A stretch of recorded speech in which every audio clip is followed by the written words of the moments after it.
Ouais. Bonjour à toutes et à tous. Alors merci beaucoup de cette invitation à débattre de l'écosocialisme aujourd'hui et en particulier de sa dimension donc économique et politique. Comment coordination de l'activité économique et organisation de l'activité économique et démocratie et insertion dans la biosphère peuvent être pensées. Alors je voudrais en fait explorer trois idées.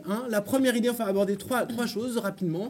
La première chose, c'est pourquoi on est écosocialiste, c'est-à-dire autrement dit, pourquoi au sein du capitalisme, ça peut pas, on ne peut pas de manière satisfaisante développer les activités économiques de manière respectueuse de la biosphère.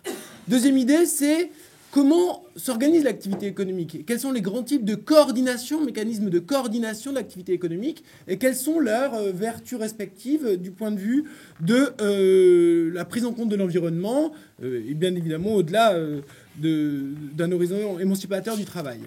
Et troisièmement, comment on peut essayer d'atterrir un peu par rapport à toutes ces préoccupations très théoriques pour opérationnaliser une politique écosocialiste maintenant autour de revendications transitoires? C'est un peu ces trois éléments que je voudrais essayer d'articuler. Alors la première chose, qui à mon avis est très importante et n'était sans doute pas claire dans le mouvement ouvrier jusqu'à récemment, mais qui est en train de se clarifier à grande vitesse, c'est la question de la croissance. La croissance économique, la croissance capitaliste est quelque chose qui est incompatible avec le respect de la biosphère. Je ne vais pas vous donner les arguments, je ne vais pas le développer de manière précise, on le fera dans la discussion si vous voulez, mais il y a au moins deux raisons.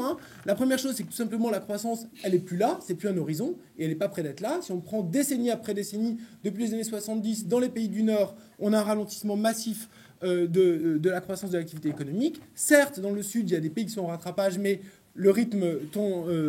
Enfin, il y a un cycle, c'est parce qu'ils sont à un niveau de développement moindre. Bon, ça, c'est la première idée. Puis, deuxième idée, la plus forte, c'est que la croissance capitaliste, c'est la destruction de l'environnement. On le mesure de manière très précise, mais plus généralement, c'est contre le bien-être.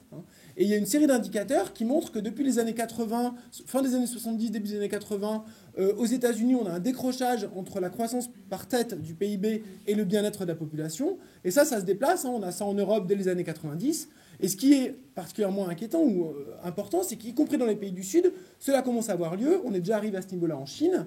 Et ça a lieu à chaque fois à un niveau de PIB par habitant de moins en moins élevé.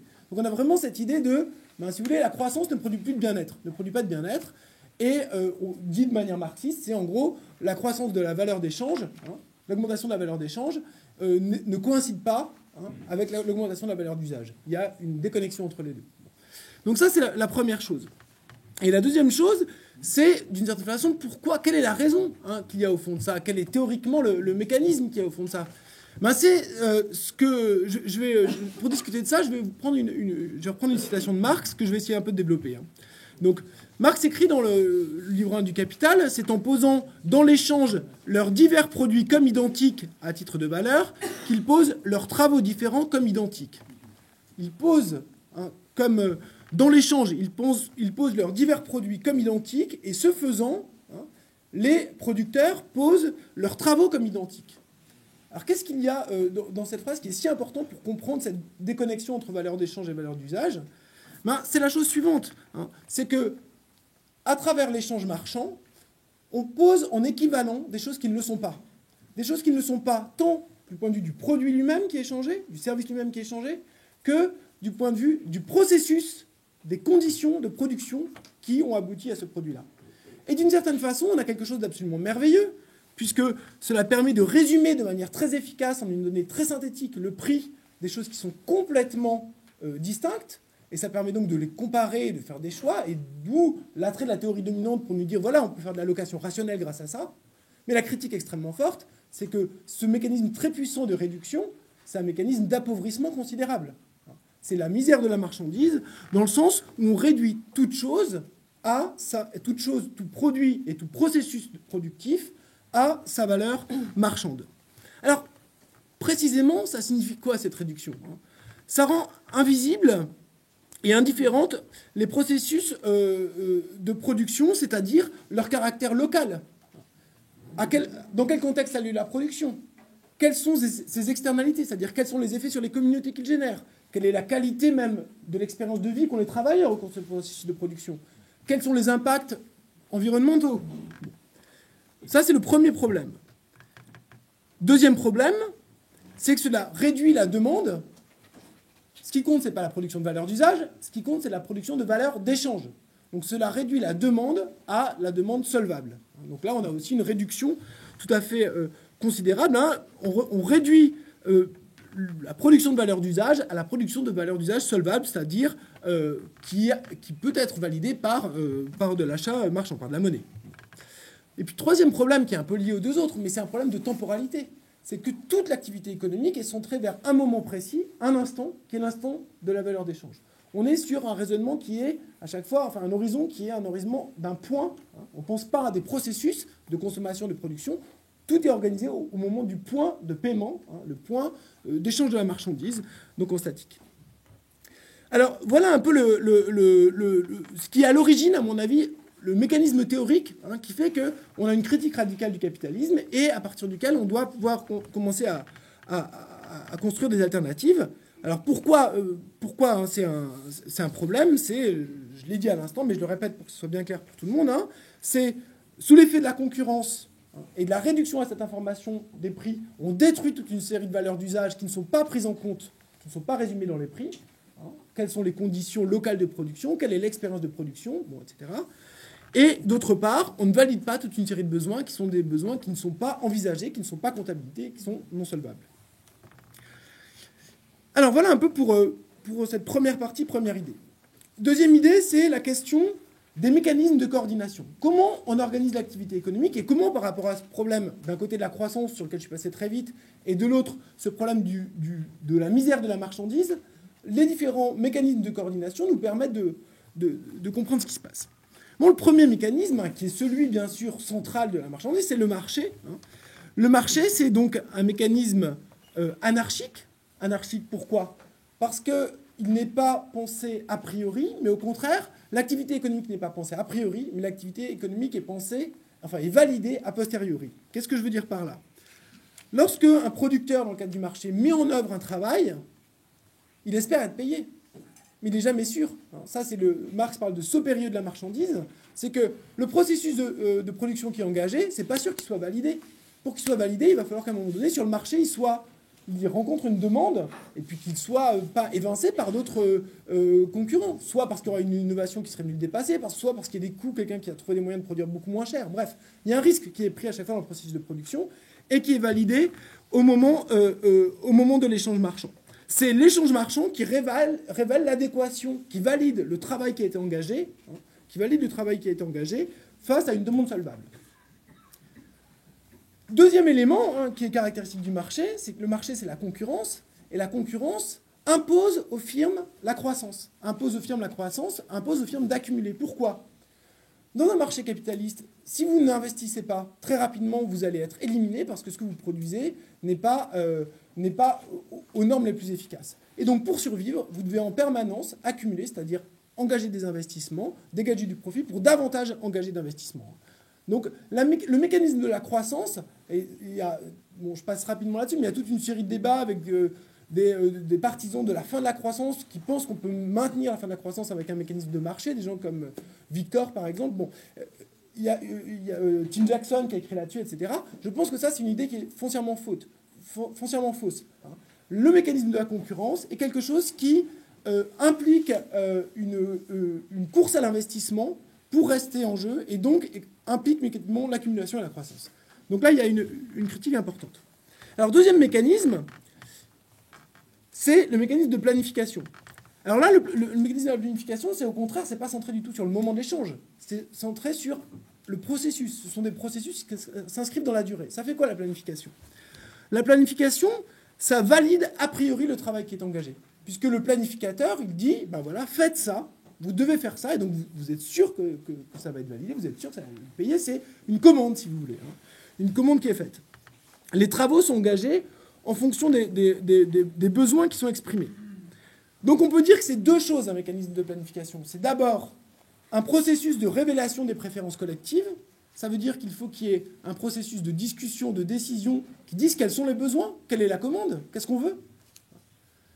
Et une fois ce processus révélé, on ne sait pas comment, il faudra en discuter, hein, les décisions prises redescendent, hein, et organisent la mise au travail. On engage des travaux sur la base de ces préférences qui sont révélées.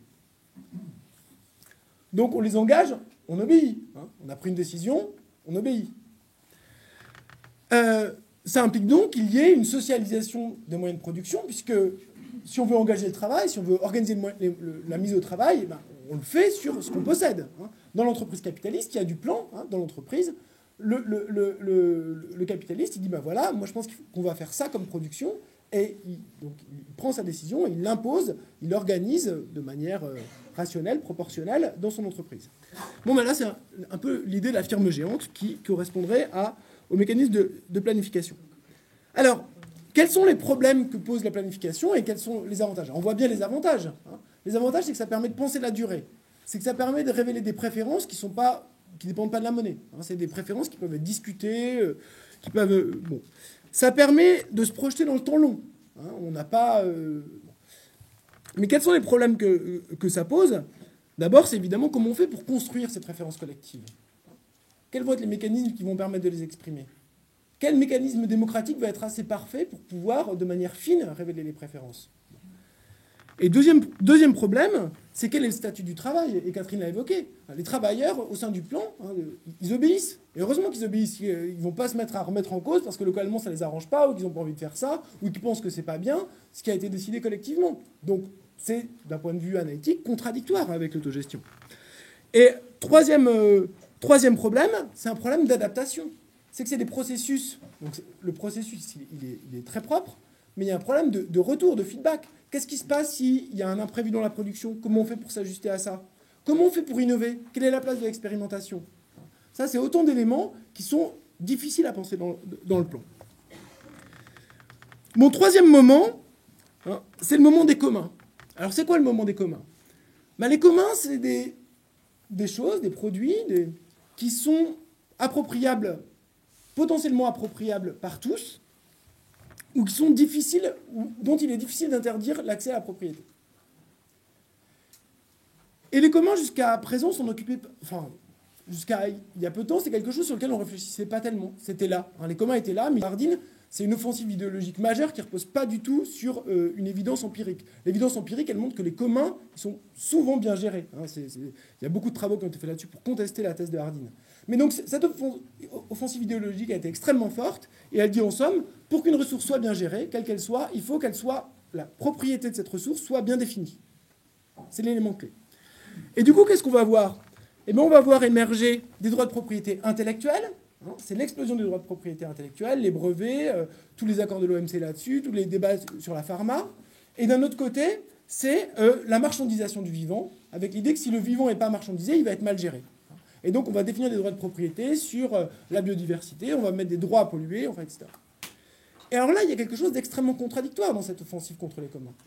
Il y a quelque chose d'extrêmement contradictoire. C'est que, théoriquement, c'est censé permettre de bien gérer ces communs. Mais qu'est-ce que ça fait au final? Ça fait l'inverse. Ça les gère mal, ça les détruit, ces communs, d'une certaine façon.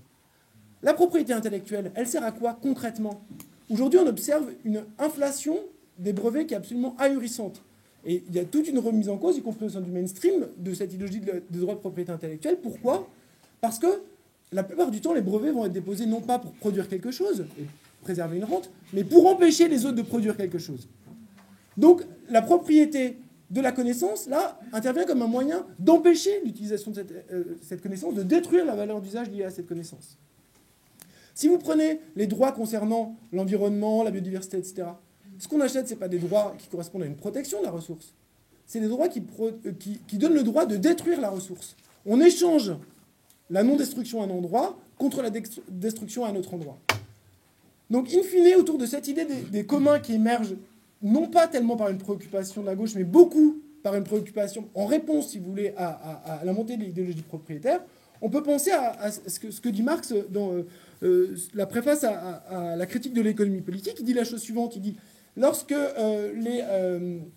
les forces productives arrivent à un certain niveau de développement, elles rentrent en contradiction avec les rapports de production. » Ben, typiquement, sur cette question des communs, les droits de propriété capitalistes tels qu'ils essaient de s'imposer sont quelque chose qui ne fonctionne pas, qui rencontre ses propres limites.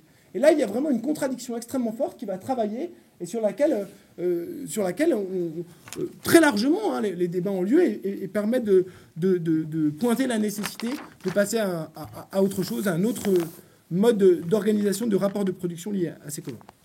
Alors je voudrais passer maintenant à la troisième idée, puisqu'il me reste déjà peu de temps, très brièvement, c'est l'idée des instruments. Comment on peut essayer de descendre de cette discussion un peu générale à des principes un peu plus opérationnels, pourquoi pas des revendications de type transitoire. Donc je vais évoquer trois idées qui ont pour objectif à la fois de contenir, de revenir sur la marchandisation, de la contenir, de la limiter au maximum. Je ne pense pas effectivement qu'on va écraser le marché, qu'on va faire disparaître le marché, ni que ce soit souhaitable, mais par contre contenir la dynamique de la marchandisation, contenir le fétichisme, bon, quelque chose d'essentiel, et puis renoncer à la croissance pour la justice sociale et la préservation des écosystèmes. Alors, une première idée qui me tient énormément à cœur, c'est qu'il faut absolument unifier le débat social et le débat environnemental, et en particulier autour de la question de l'emploi. Et je pense qu'il y a un argument qui est extrêmement fort, une idée qui est extrêmement forte, sur laquelle on pourrait avancer, c'est l'idée d'État employeur en dernier ressort, mais qu'on peut redéployer comme État financeur de l'emploi en dernier ressort. C'est quoi l'idée qu'il y a derrière? C'est la chose suivante. C'est l'idée que le marché du travail ne doit pas... les producteurs ne doivent pas s'adapter au marché du travail. Les travailleurs ne doivent pas s'adapter à la demande des entreprises. Mais au contraire, il faut donner à toutes les compétences leur possibilité de s'exprimer. C'est, à mon avis, quelque chose qui, pour nous, doit être quelque chose de central, de base, d'essentiel. En quoi ça a un lien avec la question écologique?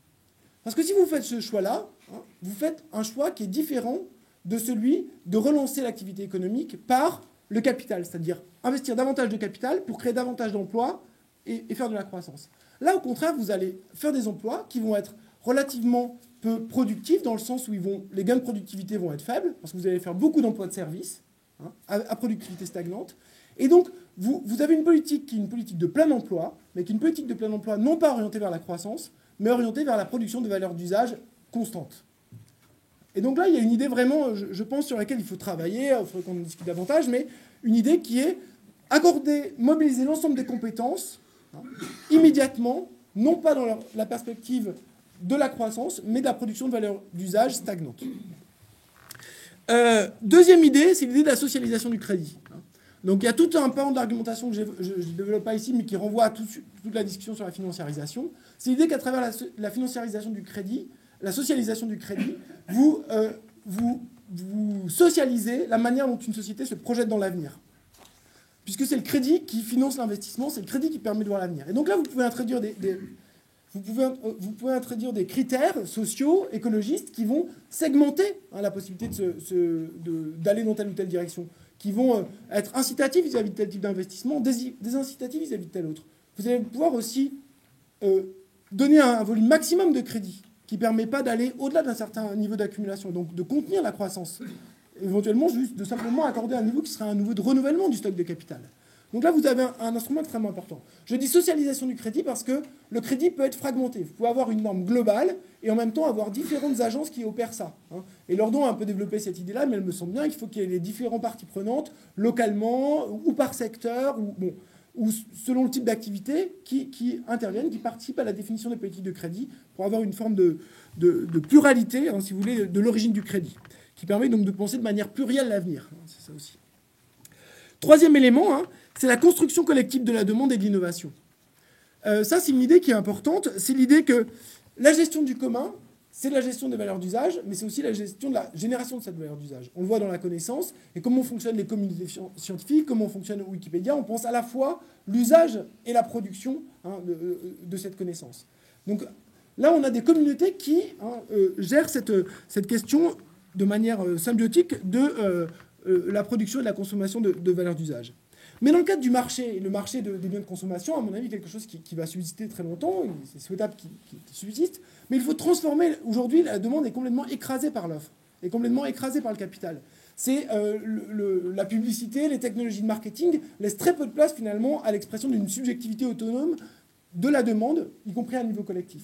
Il faut donc à la fois casser ces mécanismes de domination de la demande du type publicité qui jouent un rôle extrêmement important, et en même temps construire des espaces collectifs d'expression de cette demande. Et puis dernier élément, hein, c'est au niveau du plan. Hein. Au niveau du plan, il faut avoir des éléments de planification pour des éléments qui sont davantage de la projection dans l'avenir long, des projets d'infrastructure, des projets très intensifs en capital, pour lesquels donc, on s'inscrit dans le temps long. Et là, il faut avoir des mécanismes démocratiques pour choisir quelle va être la politique de transport, par exemple. Alors, je voudrais donc conclure avec une synthèse brève et une incitation à se saisir rapidement de ces débats. On est dans une période un peu étrange, une période un peu grise, et j'ai trouvé sa qualification dans la bouche d'Alain Supiot, un juriste au Collège de France, dit on est dans le stade Brejnev du néolibéralisme. Stade Brejnev du néolibéralisme, c'est quoi? C'est une période où on se rend bien compte que ça marche plus grand monde y croit, à part quelques illuminés, mais en même temps, il n'y a vraiment pas de porte de sortie qui apparaissent. Je pense qu'autour des réflexions sur l'écosocialisme qu'on a aujourd'hui, on a vraiment beaucoup d'éléments pour répondre à cette crise, à ce moment de crise sociale, ce moment de crise de civilisation auquel il faut travailler. Moi, je pense qu'on a 3 jambes sur lesquelles on doit marcher. La première, c'est une critique écologiste du capitalisme qui doit remonter, qui doit être fondamentalement, solidement associée à notre critique du capitalisme, en tant qu'accumulation illimitée du capital et de fétichisme de la marchandise, et d'exploitation, même si sur la question de la biodiversité, c'est un peu, de l'environnement, c'est un tout petit peu décalé par rapport à ce que j'ai développé aujourd'hui. Deuxième idée, c'est l'idée qu'il n'y a pas un mécanisme de coordination qui permet de penser l'écosocialisme. C'est dans l'articulation du commun, du plan et du marché qu'on va pouvoir penser une alternative, l'inventer. Puis, troisième élément, c'est que c'est important d'avoir cette distinction à niveau de généralité, mais tout ça, c'est dialectique. Il faut aussi penser à l'opérationnaliser, à construire des propositions relativement intelligibles immédiatement, intermédiaires, qui, évidemment, sont plus efficaces politiquement, mais aussi nous obligent à réinventer, à remonter en théorie, réfléchir à comment on peut penser l'articulation de ces différents niveaux de coordination. Je vous remercie.